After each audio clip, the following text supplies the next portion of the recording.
বুখারী শরীফ হাদিস number 1421 number হাদিস, খুব মন দিয়ে শুনেন।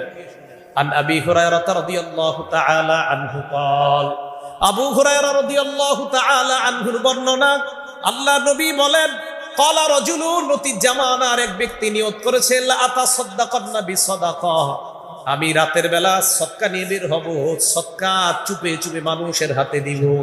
আপনাদের এলাকায় সবাই ঘুমাই গেছেন, রাতের বেলা এক ব্যক্তি সদকা নিয়ে বের হয়েছে, আরেকজনকে সদকাটা চুপে চুপে দিবে। ফাখরাজা বিসাদাকাতিহি, রাতের বেলা সদকা নিয়ে বের হয়। সদকা নিয়ে বের হওয়ার পর ফাওয়াদাহা ফি ইয়াদি সারিক, রাতের বেলা চুপে চুপে সদকা যার হাতে দেয় ওই ব্যক্তি একজন চোর। কে? যারে সদকা দিছে তিনি ভালো মানুষ না চোর? তো চোরের সদকা দিয়া উনি বাসায় এসে গেছে। ফাসবাহু ইয়াতাহাদ্দাসুনা তুসদ্দিকাল লাইলাতা আলা সারিক, রাতের